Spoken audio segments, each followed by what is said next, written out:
это говорить. А, книжка у тебя Да, была? вот у меня книжка была, вот это вот все, вот это про эту мечеть. У меня сейчас копии есть, я Я, себе наверное, эту книжку у тебя видел ты меня. переписывал, потому что я Да, про я мечеть, показывала. мечети Солецкая Да. делал видео, я ссылки делал. Я Асьяга подарила ее. А, Вот Казанской. ай-яй-яй. Вот. Я Казанской подарила. Там как раз мне Зуфар Борисович показал, вот это мой, наверное, дедушка или кто, говорит, потому что это или деду брат родной, вот он участвовал в строительстве мечети, вот этой главной мечети, вот главный, говорит, это мечеть соборная. Все, ага. Ага. Всю ночь будем, да.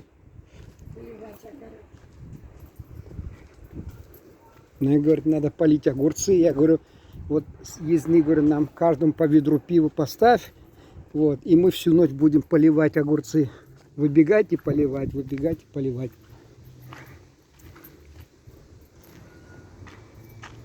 Что-то холодает.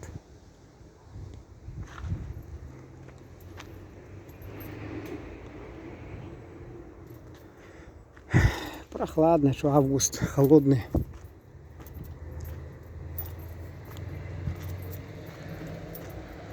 Идешь вот по улице Соль-Илецкой, а ведь если бы улица или земля, или вот эти дома могли бы говорить, там я прохожу, значит, не Саратовской 5. Я там в детстве ночевал. Отец в первом классе, что ли, учился, он как раз приехал и в этом оставил меня с двумя моими родственниками. Они в спортлото, что ли, всю ночь играли. Там я ночевал, на улице Победы ночевал, на Чухрова по матери родственников ночевал, на Просвещенской у родственников по матери ночевал, на какой у нас там, значит, Ташкентской, что ли, значит, у родственников по матери ночевал. Там, короче, на каждом углу, или вот, значит, улица Герасимовская, у родственника по матери ночевал. Потом, значит, вот там где-то какая-то улица возле Чухрова, коттедж, племянник моего двоюродного, там в коттедже ночевал. Блин, да много там адресов везде у родственников матери, где только не ночевал в этом городе. Кто-то перед сном баранов считает, а я считаю, где ночевал в этом городе. Иногда со счету сбиваюсь.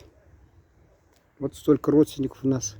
Если мы были бы казахами, да, мы бы все собрались бы, наверное, целую улицу могли бы занять и жить. Или весь район Ташкент. Вот. Но они все разбросаны по разным частям города, родственники.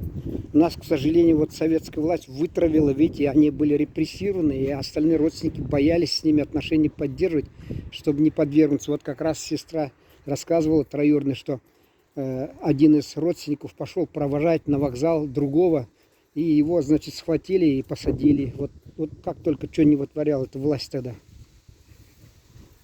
Так что вот. Там значит, кого?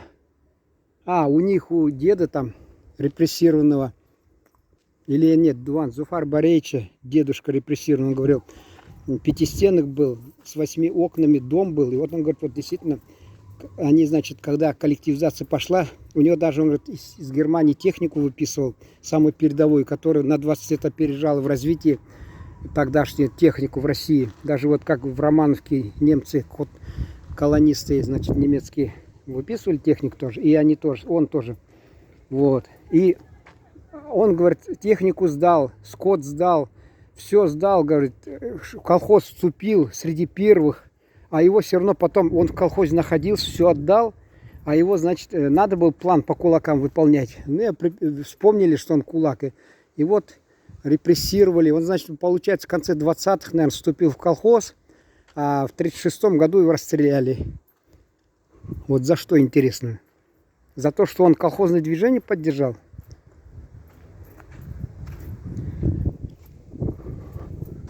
Так, ну что, ладно. Я тут около 5 минут записал. Наверное, достаточно текста. Потом мысли придут как-нибудь.